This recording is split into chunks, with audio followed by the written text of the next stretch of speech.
para quem vai ver gravada. Boa noite de novo para as pessoas que estão aqui. Hoje a gente vai começar a falar sobre a Idade Moderna. A Idade Moderna, eu gosto de falar que ela é uma idade de transição, porque é através da Idade Moderna que a gente vai sair do feudalismo. Esse negócio aí, o apogeu e o fim do sistema feudalismo, é que eu errei na hora de mudar os slides. Eu devia ter colocado transição. Toda vez que começa a gravação eu tomo um susto. Transição entre o feudalismo e o capitalismo. Eu vou até mudar antes de postar lá no Class. Mas enfim, a Idade Moderna é uma idade de transição. A gente está saindo de uma Europa feudal, que vai agora ser uma Europa urbana. A gente está saindo de um sistema feudal, a gente vai passar por um capitalismo mercantilista, que a gente vai trabalhar na próxima aula, e a gente vai chegar na Revolução Industrial. Então a gente vai sair de um nascente do capitalismo para já chegar num capitalismo bem avançado. É uma idade curta, mas que acontece muita coisa, é uma idade acelerada. O homem está mudando muito. O homem, que o bisavô de uma família que vai começar a Idade Moderna, não é o bisavô, é o mesmo bisneto, não tem as mesmas tradições de um bisneto que vai terminar a Idade Moderna. Mas, lógico que são várias gerações, né? Mas, por exemplo, na Idade Média, principalmente na Alta Idade Média, a gente não ia ter essa divisão. Por exemplo, a linhagem da família provavelmente ia pensar igual por muito tempo, ia demorar para acontecer uma mudança. Aqui não, as mudanças estão acontecendo rápido. É uma idade rápida, é uma idade movimentada. No fim da Idade Moderna, a gente vai ter que surgir uma nova ciência, uma ciência moderna, que é a sociologia, para explicar como a sociedade mudou tanto em tão pouco tempo, tá? A sociologia não nasce só para explicar como a sociedade mudou tanto, principalmente por causa do capitalismo, mas é só para vocês terem uma ideia de como a gente está avançando bastante.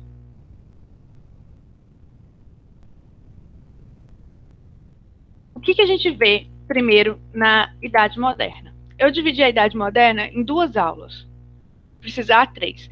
Primeiro a gente vai ver a formação dos estados modernos, fofocas históricas. Depois a gente vai ver o renascimento cultural, que é fundamental para entender como a cultura influencia a vida das pessoas. Na aula que vem a gente vai entender os mecanismos do Estado moderno, por que ele é um Estado tão poderoso, reformas religiosas, e aí a gente vai, para já encerrar um pouquinho da Idade Moderna, a gente vai ver grandes navegações, tá?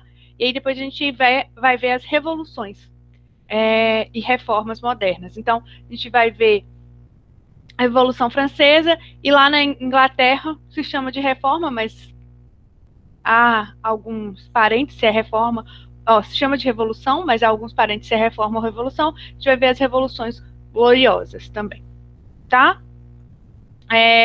Então a gente vai começar a entender qual que é. Então a gente tem. Hoje eu tô confusa? Deixa eu respirar, acho que é porque eu tava correndo. A gente vai entender, então. A Idade Moderna, a gente não tem duas aulas de Idade Moderna, a gente tem mais, mas a gente tem aulas como Iluminismo, a gente tem aula da Revolução Francesa, das Revoluções Gloriosas, que são aulas que talvez o assunto seja até fora da modernidade, entende? Por isso que de Idade Moderna mesmo, provavelmente a gente vai ter duas aulas. Depois a gente vai ter grandes eventos que marcam a modernidade. Então, mas vamos começar a formar o Estado moderno e por que ele é tão importante para essa idade.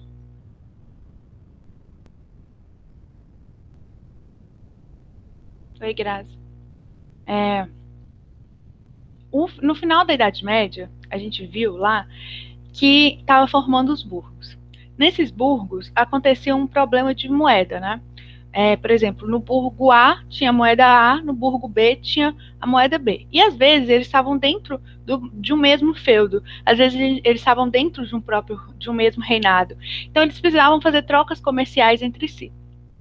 E para fazer essas trocas comerciais entre si, era interessante se tivesse a mesma moeda, se tivesse o mesmo sistema de medidas, se tivesse o mesmo sistema de peso. Imagina lá que eu sou uma burguesa, acabei de mudar para o burgo, consegui sair da terra, paguei para o senhor feudal a minha dívida, o burgo que estava dentro do feudo também conseguiu se emancipar, a gente pagou para o senhor feudal, nossa dívida, e aí a gente mede em centímetro.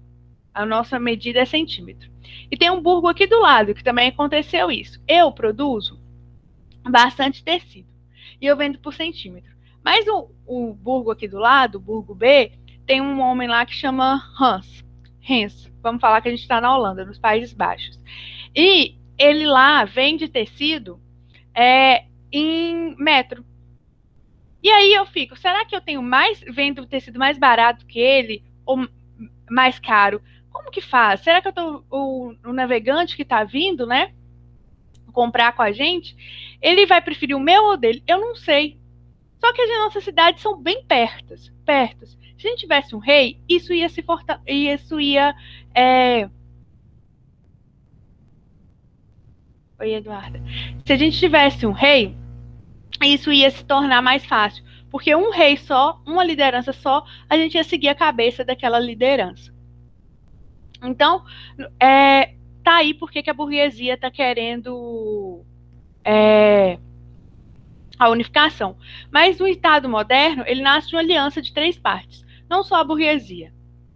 O rei também tem que aceitar. Por que o rei quer a unificação? Porque é poder centralizado, é um poder para uma família só. Os reinos bárbaros, o poder já era hereditário, né? De pai para filho, no caso de para filho homem.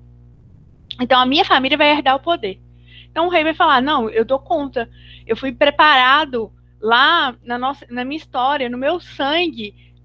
Eu sou escolhido de Deus. De algum momento, por algum motivo, eu sou escolhido de Deus.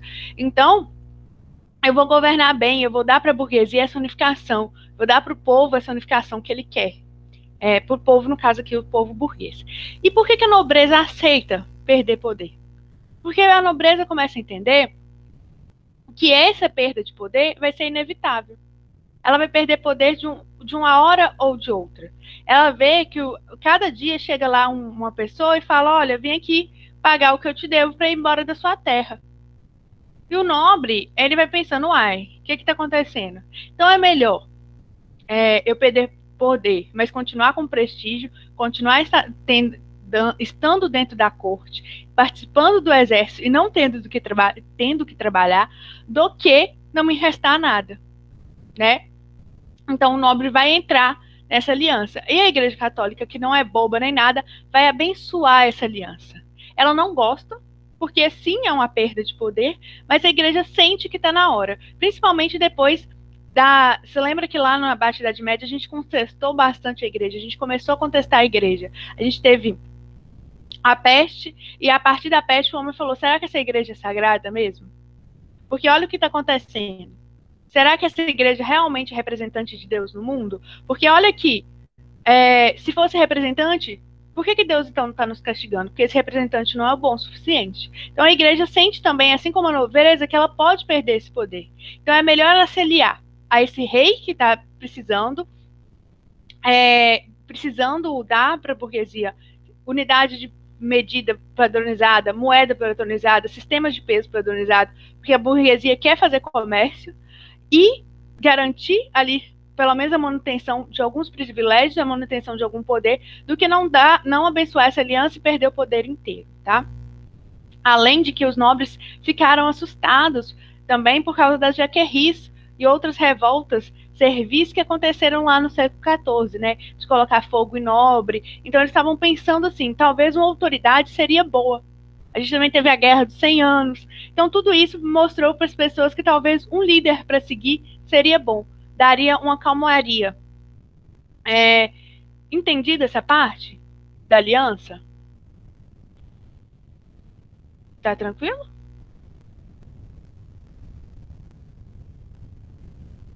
Ok. Gente, se eu falar muito rápido ou falar confuso, vocês, por favor, me avisem. Principalmente no início da aula, porque eu chego sempre muito agitada, aí às vezes fica um pouco confuso. Então, se eu estiver falando rápido demais, fala assim, fala um pouquinho mais devagar, passa o slide mais devagar, tá bom?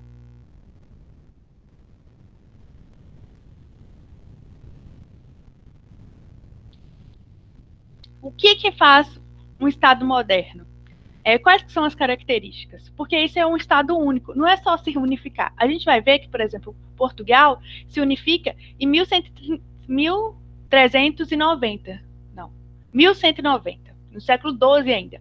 Mas ele só se torna Estado moderno em 1385. Então, peraí, não é só se unificar, não é só ser um reino unificado. Para ser Estado moderno, você tem que ter uma coisa, principalmente, poder político centralizado. Por isso que eu pus aí o Luís XIV, o rei Sol, o Estado sou eu, a lei sou eu, a religião sou eu. Tudo é o rei. Então, esse é o Estado moderno. Ele interfere em tudo, na economia, na política, na religião. A gente vai ver Henrique VIII, os Tudor. Na aula de reformas, né, de reformas religiosas. Minha paixão, a família monárquica mais incrível que já teve. Isso não quer dizer que eles são legais, eles são só incríveis. O Tudor faz uma nova religião na Inglaterra. Então, é tudo. O poder político era centralizado. Além disso, o território é definido. A gente dá para a burguesia a padronização dos sistemas monetários e dos pesos e medidas. Tem um exército profissional. Agora, você não defende alguém só porque você é vassalo dele. Você defende alguém porque você é nobre e cabe à nobreza, por nascimento, entrar para o exército. E talvez um proletariado que lute bem, um burguês que lute bem, consiga até alcançar o exército. Isso a gente vai ver que isso é muito difícil. E lá na Revolução Gloriosa, isso vai ser uma chave tanto, na verdade, na Revolução Gloriosa, não. Na Revolução... na primeira Revolução Inglesa, me deu um branco, a gente vai ver que isso vai ser muito importante, que vai surgir o exército de mérito, mas o exército aqui, no Estado moderno, ele já é profissional. Ele não é mais só por causa dos laços de suzerania e vassalagem, não. Além disso, a gente tem uma cultura definida. Por exemplo, na França, a gente vai falar português. Que inteligente. Na França, a gente vai falar francês. Na Inglaterra, a gente vai falar inglês. Em Portugal, a gente vai falar português. Então, a gente já tem a língua que vai usar. Então, dentro desse território, você vai falar essa língua. Dentro desse território, vai ser esses os feriados. Dentro desse território, essas vão ser as festas reais. Então, já está tudo definido. Não vai ser mais aquela bagunça, né? Que dentro do reino por exemplo, do reino da Espanha, a gente tinha vários, Castela, Aragão, Reino de Granada. Então, assim, às vezes era uma festa no Reino de Granada, mas não era festa no Reino de Castela. Então, isso acabou. Agora são festas nacionais. É uma língua nacional, é uma cultura nacional. E, além disso, a gente vai ter adoções de práticas mercantilistas. O mercantilismo é o Estado controlando a economia para gerar balança positiva para o Estado. Ou seja, mais exportação do que importação. Isso mesmo, mais exportação do que importação. A gente vai ter, na aula que vem, definindo o que cada Estado, né, qual que é o mercantilismo de cada Estado. Por exemplo, na Península Ibérica, a gente vai ter o mercantilismo dos metais, né, que eles vão tentar acumular ouro e prata. Na França, a gente vai ter o mercantilismo cobertistas, que vai ser para importar artigos de luxo. A Inglaterra, o mercantilismo marítimo, ela vai se tornar a senhora dos mares, mas isso a gente vai ver na próxima aula. Nessa aula, a gente vai entender que o Estado moderno, ele tem práticas mercantilistas, ele interfere na economia. Então, o que é um Estado moderno? Poder político centralizado, principalmente, território definido, cultura definida, padronização, adoção de práticas mercantilistas. Então, a gente vê algo muito importante, uma palavra só do Estado moderno: centralização, definição. Eu sei qual é o meu país, eu sei que eu devo respeitar o meu país. Mais do que respeitar o meu país, eu tenho que respeitar o monarca do meu país. O rei, ele está ganhando muito poder. A burguesia não contava com isso. Entende? Por isso que quando ela vê que já está com a moeda padronizada, com a língua igual, que o comércio está fluindo bem, o burguês vai falar: é hora de desfazer o pacto com o rei. Vai começar as revoluções burguesas. Tá tranquilo, gente?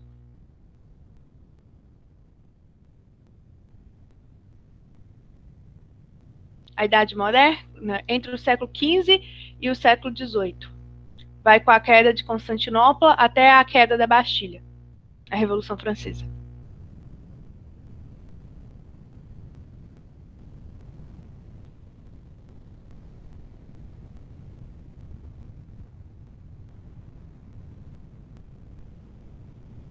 Ok. Idade Moderna é fantástica, gente, porque a gente pensa que a gente sai de uma descentralização rural, a gente chega no apogeu da centralização com o Estado moderno, principalmente na França, extremamente centralizado, o Henrique VIII também na Inglaterra, e a filha dele, Elizabeth também, Betinha I, extremamente centralizada, e lá na Revolução Francesa a gente vai cortar a cabeça do rei. Tudo isso em uma idade só. Então, é muito foda essa idade. Desculpe, YouTube. Sorry. Muito legal essa idade. Então vamos ver como que os principais estados, que agora é hora de fofocas históricas, se formaram. Portugal e Espanha. Portugal é o primeiro a se formar, 1139. Portugal era um condado do Reino de Leão, que depois vai se juntar com outros reinos e formar Espanha. Ele era de um conde. O conde, ele era da família... Portugal tem 4 linhagens, né? Borgonhas, Avis, Augsburgo, eu não sei falar o nome da terceira, e as de Orleans e Bragança, que é os que vêm aqui para o Brasil, né? Meu Deus, eu vou aprender a falar esse nome. Mas enfim, era de Borgonha, né? Era um conde dessa linhagem de Borgonha, e ele vê que o condado dele é um condado muito acima dos outros territórios, então ele se organiza e se torna reino em 1139. Em 1385, 2 séculos mais ou menos depois, uma linhagem de nobres, a Avis, faz uma revolução. Eles se sentem mais preparados, eles têm bastante poder econômico, então eles vão e tomam poder. Quando eles tomam poder, eles transformam o que era um reino num Estado moderno, porque eles centralizam o poder, eles definem a Igreja Católica como a fé oficial, eles definem uma língua, então eles demarcam o território, por isso que Portugal é tão pequenininho, né? Se você olhar o mapa, ele é um espacinho estreitinho do território da Espanha, mas eles definem bem esse território. Então, só em 1385, com a Revolução de Avis, né, que se torna um Estado moderno. E é a partir de 1385 também que Portugal começa a se lançar ao mar, nas expansões marítimas. A Espanha ela começa a se formar também através das guerras de reconquistas.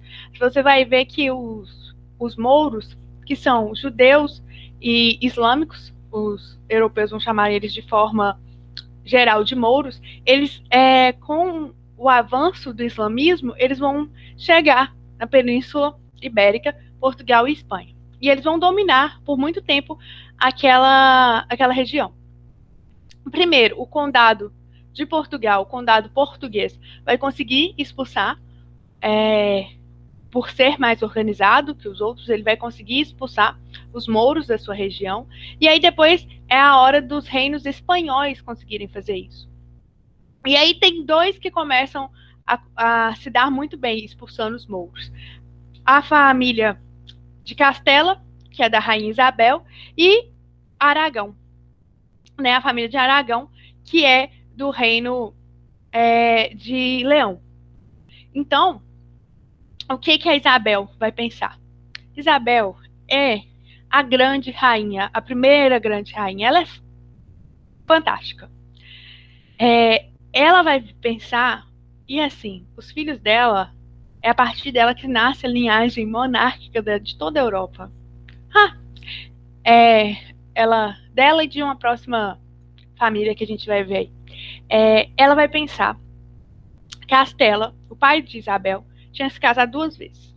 Ele tinha tido um primeiro filho, que eu não me lembro o nome agora, e tinha tido ela e o irmão dela, em Castela. E ela realmente ela sentia que tinha sido escolhida por Deus para governar. Mas ela era uma mulher conservadora, ou seja, ela conservava os trajes e os ritos de poder. Então, ela não ia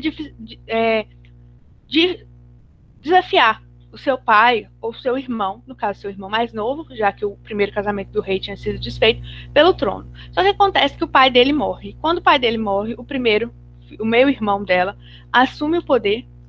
E aí meio que tem um conflito entre os 2 irmãos, ela fica no meio, entre o mais novo e o mais velho. O mais novo morre de varíola. E aí o mais velho pede Isabel pede o mais velho. Isabel tinha todo um jeito político de se comportar.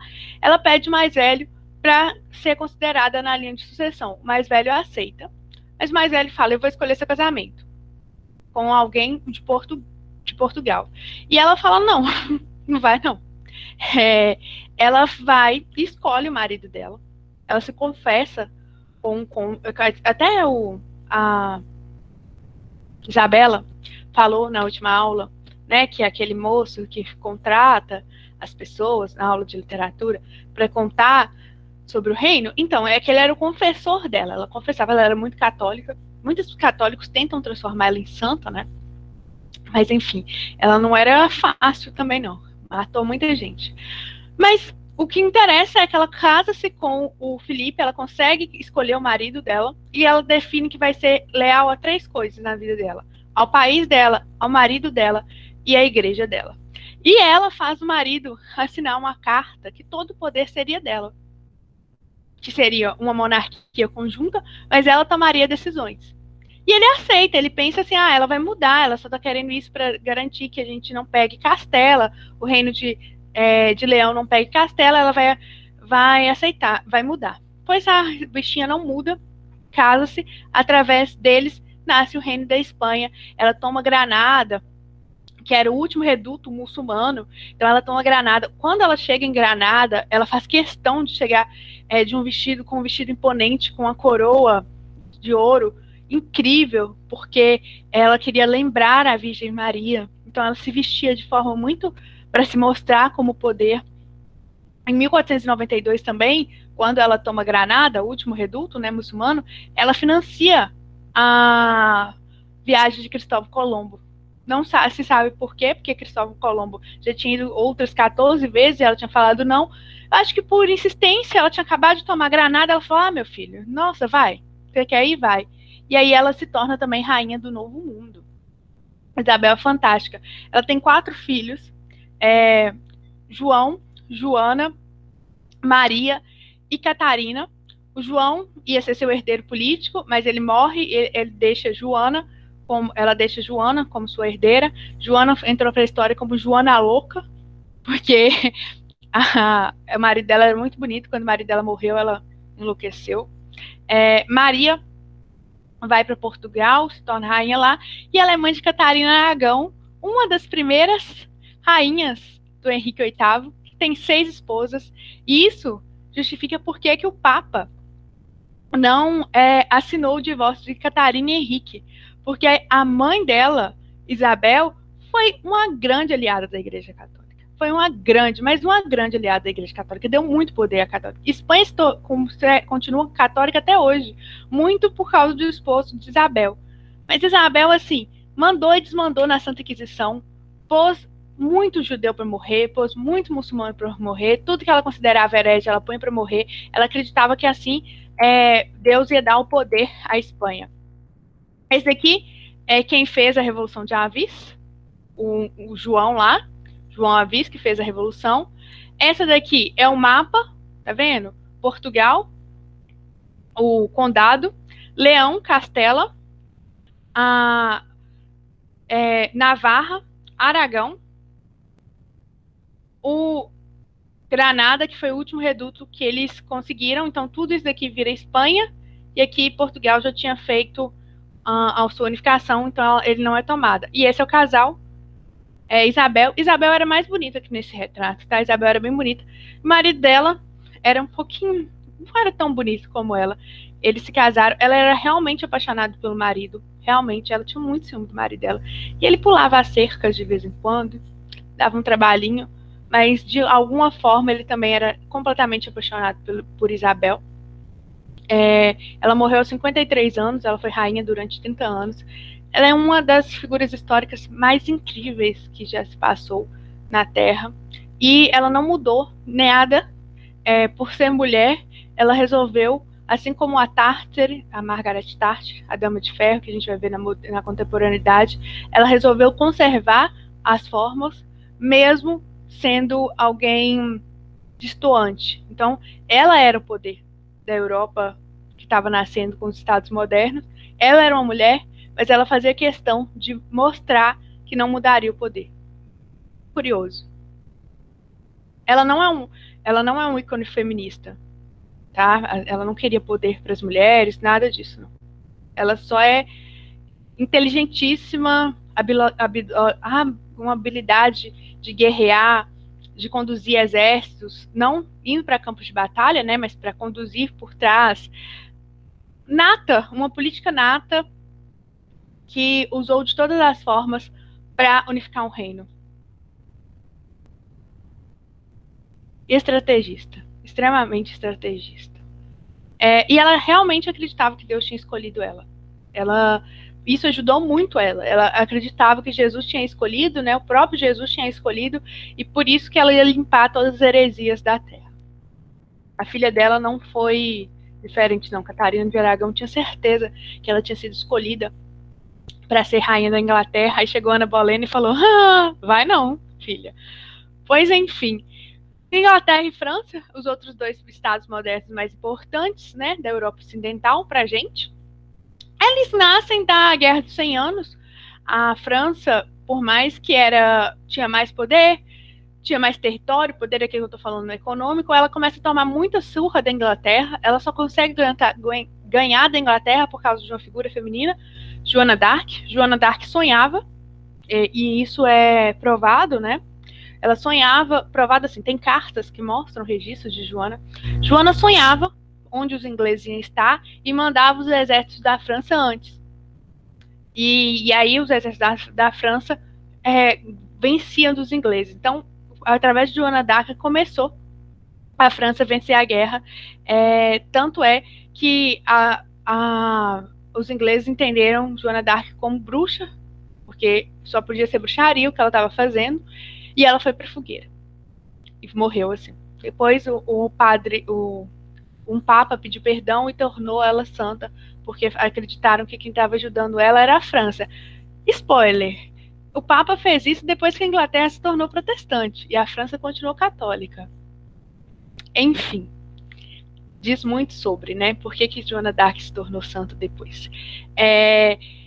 Eles perceberam que eles precisavam se unificar, porque era preciso de um exército forte, era preciso de um comando, era preciso de moeda para financiar, né? Porque tinha nobre que queria financiar, tinha nobre que não queria financiar, então era preciso de manter fronteiras também, porque eles estavam brigando por causa de uma região, a região de Flandres. A gente até viu essa guerra, ela durou, na verdade, 130 anos, a gente fala 100 anos.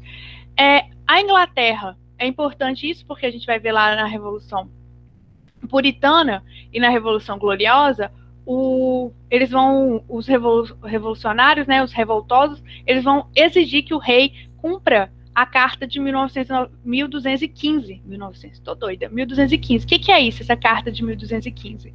É a Carta Magna que fala, ou Magna Carta, que fala que o rei não poderia aumentar o imposto ou mexer nas leis a bel prazer. Ele tinha que convocar o Grande Conselho. O Grande Conselho era nobre e alguns clérigos, então isso não podia acontecer a bel prazer do rei. Só que os reis ingleses vão deixar essa Magna Carta por esquecido durante 400 anos. Eles vão abrir e fechar o Congresso assim como eles bem entenderem, e lá nos anos 1600 do século XVII isso vai dar ruim. A Inglaterra se unifica também através de um casamento e nasce a Rosa Tudor, né? A família Tudor. Game of Roses.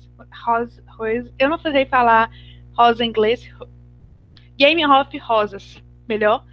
E Game of Rosas lembra alguma coisa, uma série muito famosa, Game of Thrones. Eu nunca vi Game of Thrones, mas Game of Thrones é inspirado nessa luta pelo poder. A gente tem a Rosa de Lancaster e a Rosa de York formando a Rosa Tudor. Henrique VII chegando no poder, através também de um casamento com Isabel. Isabel era da casa de Lancaster, o Henrique de York. Eles vão brigar muito tempo, vai ser 30 anos, vai ser uma guerra bem sangrenta. Da mesma família vão mudar de lado, vão se matar. Tem uma cena de Game of Thrones que a mulher lá, a loira, quem souber o nome pode falar aí, ela passa, atravessa o canal e ganha a batalha, é Henrique VII que faz isso. Ele atravessa o canal da Mancha e tira o seu oponente político e ganha a batalha. É inspirado nisso. Aquele homenzinho feio também é inspirado em Eduardo, um rei que era irmão, né? Ele mata o próprio sobrinho para se tornar rei. Enfim, Guerra das Rosas, Game of Thrones é completamente inspirado. Shakespeare escreve sobre a Guerra das Rosas. Ele poderia processar lá o autor de Game of Thrones, porque é muito plágio. Mas eles juntam e dão uma linhagem, tá vendo? As rosas são incorporadas, e eles dão uma linhagem Tudor. Tudor vai ter grandes reis, Henrique VIII, um rei muito importante para a Inglaterra, não só pelas suas 6 esposas, mas porque ele dá à Inglaterra um formato, né? Até porque o pai dele que unificou, o Henrique VII, e também a filha de Ana Bolena, a minha rainha preferida, não que isso importe, mas a minha Elizabeth I, a maior monarca que a Inglaterra já teve. Também vai ser chamada de a Virgem, né? Por isso que os Estados Unidos tem um estado que chama Virgínia, em homenagem à a Elizabeth I, a Rainha Virgem, que manda matar a prima, Mary Stuart, da Escócia. Ela decapita a prima. Família é fácil. Monarquia é fácil. Laços sanguíneos são respeitados. A gente vai ver ainda os Tudor na aula de reforma, né? Porque o Henrique vai fazer uma reforma. E aí eu vou falar um pouquinho das esposas dele, só por hobby. Mas agora, e aí depois a gente vai entrar em cada país no mercantilismo. A França, a gente vai falar muito sobre o absolutismo francês, lá na aula de Revolução Francesa. A gente vai falar ainda mais sobre os reinos de Portugal e Espanha no mercantilismo. Mas agora a gente vai entender culturalmente o que muda essa Europa. Espero que dê tempo. Não vai dar, vai ter que ficar para a próxima aula, porque é muita coisa. Mas, formação do Estado moderno, tá tranquilo? O slide mais importante é o que faz o Estado moderno ser um Estado moderno, com certeza. As provas não cobram as guerras das rosas, não cobram o casamento de Castela e Aragão. O que pode cobrar é que, talvez, numa questão do Enem, de sociologia comportamental, fala que o casamento é fundamental para fazer alianças, inclusive políticas. E aí dei lá o exemplo da Isabel e do Henrique VII, Isabel de Aragão, em homenagem a Isabel de Castela, e Henrique VII, ou tem muito livro. Ou o Felipe Isabel lá na Espanha. Casamento. Nem sempre foram arranjados. Nesse caso, eles mesmos se arranjaram. Nos dois casos, mesmo sem ver um aos outros, eles pensaram assim: juntos somos mais fortes. Vamos nos casar. Esses dois aí que eu dei exemplo, eles pensaram assim que seria importante para o fortalecimento de um reino só. E aí, para dar fim aos conflitos, eles se casaram. Mas Bridgerton tá aí, né? Na Netflix, para quem não viu. É incrível. Para quem viu Game of Thrones também, é histórico esses casamentos. Renascimento cultural. O que foi o renascimento cultural? Agora a gente vai falar sobre a transição na cultura. A gente saiu do modo feudalista, de um modo ruralizado, e a gente vai viver na cidade. Na cidade a gente está mais perto um do outro. Mais perto um do outro, a gente começa a ter conflitos um com os outros. E aí, a gente não sabe lidar com os conflitos urbanos, porque a gente até outro dia era rural. Só que aí, os renascentistas vão olhar para a história e vão falar assim: teve uma época, inclusive aqui na Itália, porque o Renascimento nasce na Itália, que a gente foi urbano. Que época é essa? A greco-romana, né? A época clássica, a antiguidade clássica, Grécia e Roma. E aí eles vão falar, então, é aí que a gente tem que resgatar os valores, porque resgatando esse valor urbano, a gente aprende a viver em cidades. A gente consegue respostas para os problemas que a gente está tendo agora. E é isso que a gente vai fazer, a gente vai resgatar esses valores gregos ou romanos, e a gente vai usar eles nas artes, de todas as formas, mas a gente também vai usar ele na medicina, a gente vai usar ele nas ciências. O que é importante dizer aqui? Que quem deu esses nomes foi os renascentistas, tá? Eles olharam para trás, eles vão falar que a Idade Média, a cultura estava morta, e hoje em dia a gente sabe que a cultura não estava morta, porque as universidades nascem na Idade Média, na Baixa Idade Média. Na Alta Idade Média, eu comentei com vocês que estavam lá os copistas copiando para se manter os textos vivos, e, querendo ou não, a fé de alguém molda a sua cultura. Então a cultura não estava morta. É eles que vão olhar no alto do egocentrismo deles e vão dizer, a gente vai renascer a cultura. Não fazer uma cultura, porque a cultura já existiu. Ela já nasceu. Agora está na hora dela renascer, dela voltar. Por isso, renascimento cultural. Eles vão se autodenominar. Igual os iluministas também vão se autodenominar. As luzes da Europa. Esses dois grupos, eles que dão o nome. E, já que eles estão renascendo alguma coisa, o que está entre Antiguidade Clássica e Renascimento, Idade Média. Eles que vão dar o nome de medievo também. E um nome pior um pouquinho, Idade das Trevas. Tá? E esses nomes o Enem já cobrou porque que se chama, já que teve cultura na Idade Média, por que ela é chamada de Idade das Trevas? E aí o aluno tem que ser esperto e tomar cuidado com o senso comum e não marcar lá, porque a igreja não possibilitava que o homem desenvolvesse. Não, porque o renascentista entendeu que a fé sobre a razão era ruim e resolveu dar este nome. Tranquilo? Por que é a Itália, o berço da Renascença? Além disso, o renascimento cultural é contemporâneo ao renascimento científico, porque na verdade nem é contemporâneo, os dois estão ligados, né? Por exemplo, Leonardo da Vinci, ele vai estudar os fluidos sanguíneos do corpo todo, porque ele disseca corpos, vai mapear, mas ele também vai fazer a Mona Lisa. Então, muitas das pessoas, eles eram escritores, cientistas, escritores, médicos, escultores e faziam arquitetos. Ou seja, tá junto, não é uma coisa só, não. Não é duas coisas separadas. A gente separa para ficar mais fácil de estudar. E os dois vão pôr o foco no homem. Se antes a gente era teocêntrico, a gente agora é antropocêntrico. Lembra que a primeira vez que a gente falou de antropocentrismo foi lá na Inglaterra. Foi lá na Grécia, quando a democracia nasceu, o homem foi para a praça. Quando o homem foi para o centro da praça falar, Sócrates vira e fala assim, é preciso entender quem é esse homem. O homem está no centro, pela primeira vez, na filosofia com Sócrates. Na arte, eles vão olhar e falar, olha, teve um filósofo lá, Sócrates, que falou para eu colocar o homem no centro. Eu acho isso muito interessante. Vamos colocar ele no centro de novo, aqui nas artes. E por que isso começa na Itália? Dinheiro atrai cultura.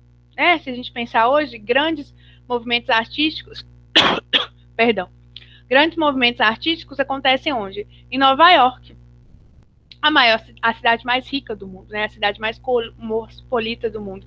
Na Itália, não era diferente. Na Itália, tinha dinheiro. Por quê? A gente viu que nas cruzadas, a Itália estava no meio do caminho, né? Entre a Europa Ocidental e o Oriente, que estava fazendo... Então, quando se voltava das cruzadas, faziam aqueles escambos, aquelas trocas comerciais, muitos deles ficavam na Itália. E aí, é importante falar com vocês que eu falei aqui dos estados modernos, eu não citei Itália, né? A Itália não se torna um estado moderno. A Itália vai ser um estado contemporâneo. E quando ela nascer, junto com a Alemanha, eles vão dar muito problema para a Europa. Mas muito problema. Primeira Guerra Mundial. Mas aqui a gente tem o Ducado de Saboia, aí a gente tem a República de Veneza, riquíssima. A gente tem Florença, que é muito rica, que está marcado aí, ó, de vermelho. Nossa, mas assim, chove dinheiro. A gente tem Roma, dentro dos estados da Igreja Católica. E a gente tem Genova e Milão também feiras muito famosas, que tinha muito dinheiro, né? Tinha muito comércio, muita cidade. Era cosmopolita. Muitas línguas se falavam lá naquele momento, porque tinha muita troca. Além disso, eu falei lá que a gente vai ter a aula gravada do Império Bizantino. Quando o Império Bizantino é tomado pelos turcos, né? O Império Turco-Otomano chega para tomar Constantinopla. Muitos bizantinos que estavam aqui, meu Deus, cadê? Aqui, que estavam aqui, por exemplo, eu não sei se vocês veem quando eu mexo com o mouse, mas olha, o Império Bizantino ficava aqui perto de onde é a Grécia, Turquia, hoje. Então é muito fácil, eles começaram a migrar para a Itália. E eles levaram consigo um autor que a gente não conhecia, porque a gente conhecia Platão, a igreja manteve Platão salvo, mas a gente não conhecia Aristóteles. É isso. Eles trazem Aristóteles para conhecimento ocidental. E as pessoas ficam maravilhadas com Aristóteles. A gente também vai ficar maravilhado com Aristóteles na próxima aula. Tuari tem ideias bem diferentes de Platão. Tuari vai falar que a gente tem um mundo só, não dois mundos. Olha, apesar lá na Baixa Idade Média, com São Tomás de Aquino, a gente já ter Aristóteles, né? Na escolástica da igreja, mas agora a gente tem algo que faz com que Aristóteles chegue mais perto. Além, e que eu ia falar só na aula de reforma, mas já vou falar de uma vez, que isso é muito importante. Além dos bizantinos trazerem Aristóteles e outros autores também, fica mais fácil de conhecer os gregos, o poder agora não está só na mão da Igreja Católica, que está permitindo a gente conhecer, tem algo que é inventado no século XVI, que faz que fica muito mais fácil propagar ideias. Alguém sabe quem é? O que é?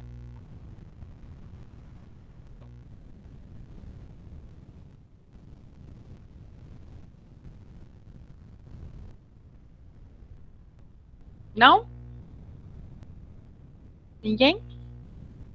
Por que a gente consegue fazer renascimento? Por que a gente consegue fazer reforma? Como que essa informação está circulando? Gutenberg, século XVI, imprensa. Agora não é mais só por copiar na mão, não. Agora a gente consegue imprimir, né, imprensar as coisas. São poucas cópias, mas agora pelo menos 10, depois 20, depois 30 cópias. Fica mais fácil, o conhecimento roda mais rápido. Se o conhecimento roda mais rápido, ele chega a mais pessoas. É mais fácil espalhar uma ideia. Só tem reforma, só tem renascimento, só tem muito forte. Mas a reforma é tão bem sucedido, o renascimento é tão bem sucedido, a gente vai ver 4 fases de renascimento, porque tem imprensa. A circulação de informação é fundamental para expandir esses momentos. Tranquilo? Gutenberg, século XVI, imprensa. Além disso, que lugar melhor que para revisitar cultura clássica do que Roma?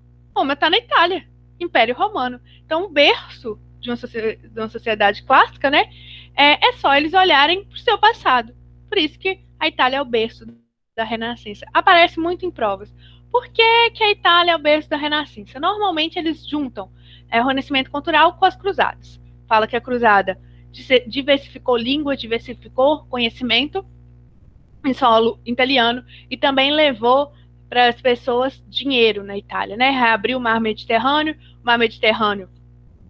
está ali dando a volta na Itália, então por isso que a Itália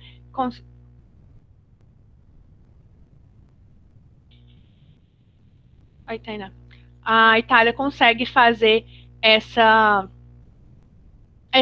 renascimento primeiro, mas depois o renascimento vai se espalhar pela Europa. Acho que não vai ter como a gente ver hoje, mas a gente vai ver Renascimento em Portugal, os principais autores, né? As características do Renascimento. A Isabela deu na literatura classicismo? Já?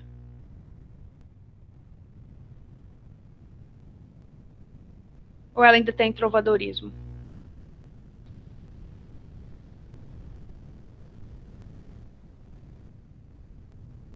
Alguém?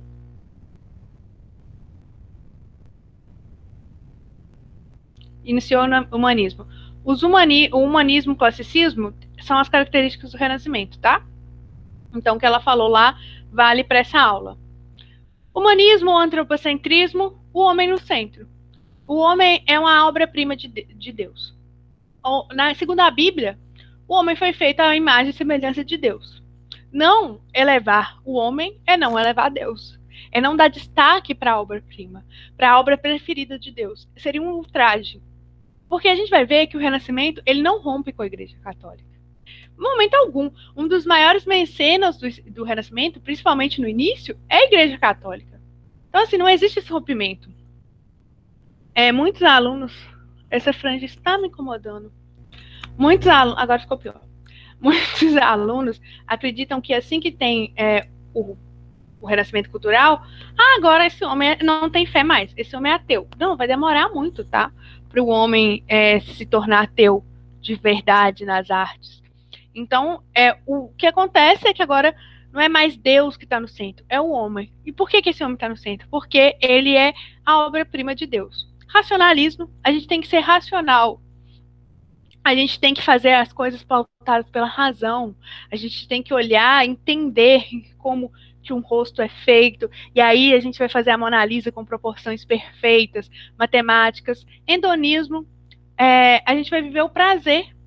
Né? Para que viver essa angústia pesada da Idade Média? Vamos viver o prazer. Vamos esperar que Deus venha, mas esperar felizes. Esperar. E outra coisa, a cidade... Lembra que lá na Baixa Idade Média a gente falou que a cidade liberta? Então o homem está se sentindo mais livre. Cientificismo, né? A gente vai ter revolução científica, renascimento científico, né? Então a gente vai ter agora teorias científicas nas nossas obras.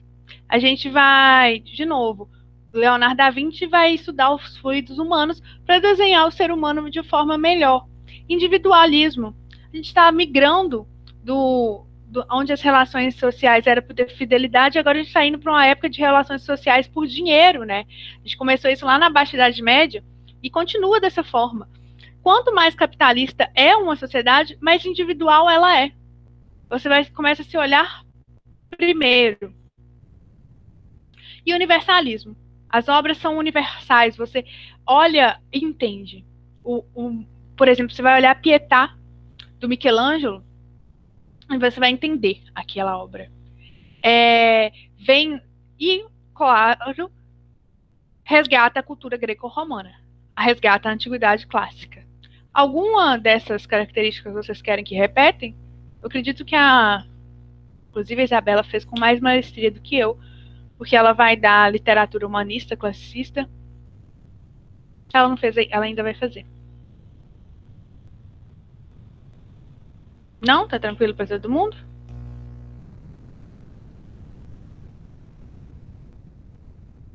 Despenca em prova, tá, gente? Principalmente antropocentrismo, humanismo. As provas adoram, de forma geral. Vou pegar mais só 5 minutinhos para terminar pelo menos o Renascimento italiano. Vou pegar 5 minutinhos de mim mesma. Filosofia. Os renascentistas italianos. Alguma semelhança com um desenho muito legal, Tartaruga Ninja. Os quadros principais são as Tartaruga Ninjas, o Leonardo, o Donatello, o Rafael e o Michelangelo. Por isso que a comida preferida deles é pizza, em homenagem à Itália, né? Já que a gente olhou lá os renascentistas, a gente vai colocar eles com a comida preferida pizza, que é também uma comida italiana. Curiosidades do mundo geek. Depois de Game of Thrones, a gente vai falar agora de Tartaruga Ninja. Esses quadros aqui são do Michelangelo, né? O Michelangelo fez também o Davi. Quando o Michelangelo terminou o Davi, ele bateu no calcanhar de tão perfeito que ficou, ele falou, Andy. Ele ficou muito impressionado com a obra dele. Esse daqui é Pietà, tá? Que é para você sentir piedade de uma mulher que está segurando o filho morto, é a Virgem Maria. Isso é mármore, sabe? A pedra de mármore, isso é mármore. E ele dá esse movimento aqui, ó. É fantástico.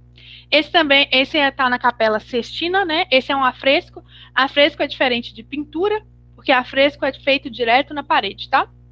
Não acho que o Enem vai cobrar isso, mas a maioria das obras renascentistas mais famosas são afrescos, não pinturas. E isso é muito legal, porque olha aqui, ó, isso aqui é um cérebro, tá? Olha o racionalismo. Isso aqui é o homem sendo tocado por Deus. Só que o Michelangelo faz um questionamento. Foi Deus que fez o homem ou o homem ou Deus é fruto da imaginação humana? Por isso que Deus está aqui no cérebro. É muito sutil. Que ele não quer brigar com o mecenas dele, que é a Igreja Católica.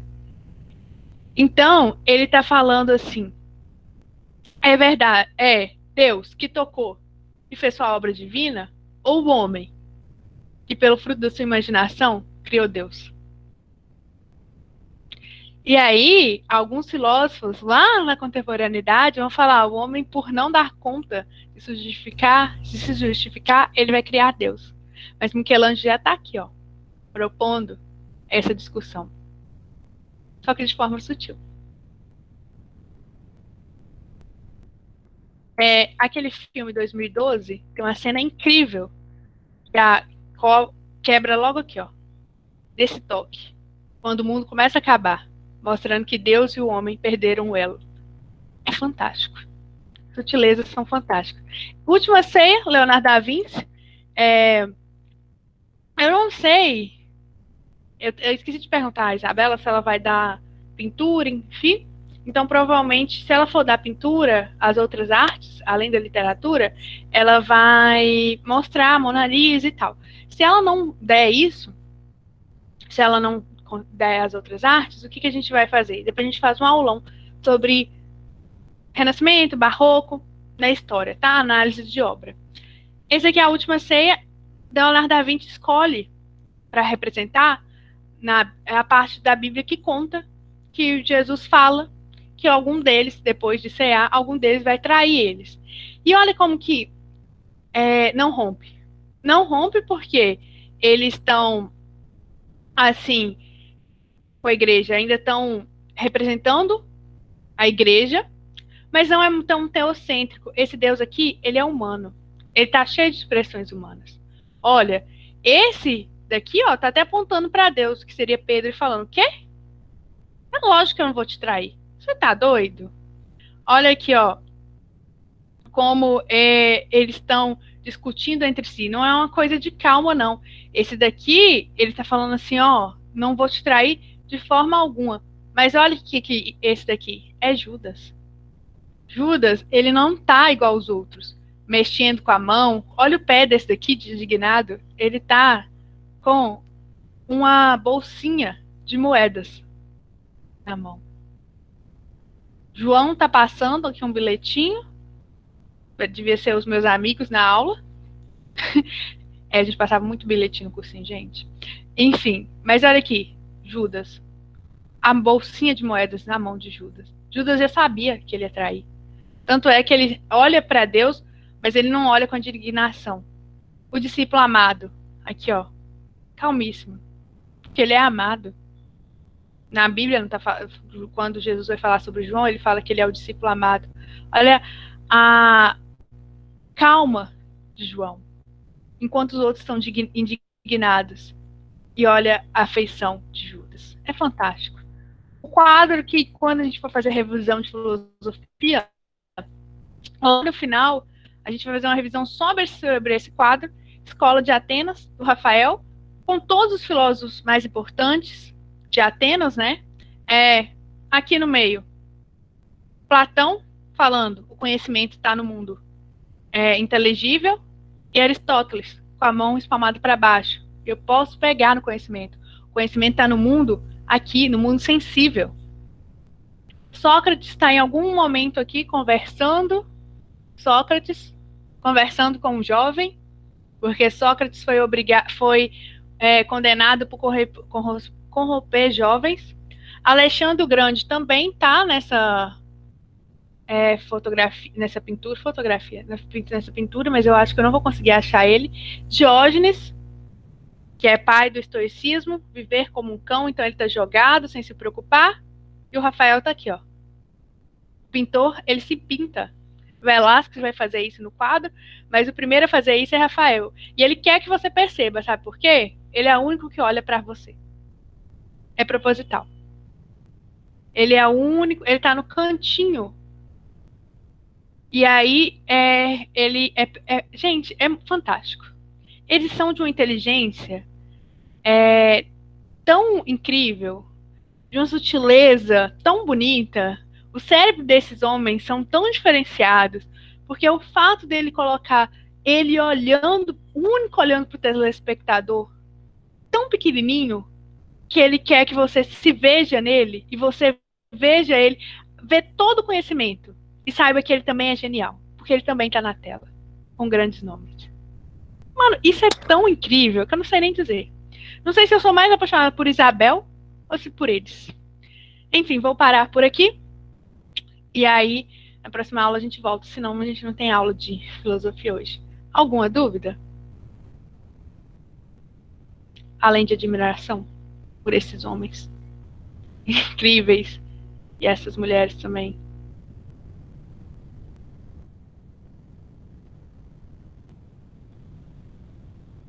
Não? Vamos então descobrir uma das paixões. Como eu fiz com. Vou fazer em sociologia. Disparado, talvez Aristóteles, entre os professores de filosofia que eu sigo, tem uns que falam assim: a gente tem duas certezas no mundo. Uma que você vai morrer e um que Aristóteles vai aparecer na sua prova. A segunda é que Aristóteles vai aparecer na sua prova. Então, assim como eu fiz em sociologia, a gente, quando acabar os helenismos, as escolas helênicas, né, o helenismo, eu tenho que parar de gravar essa aula.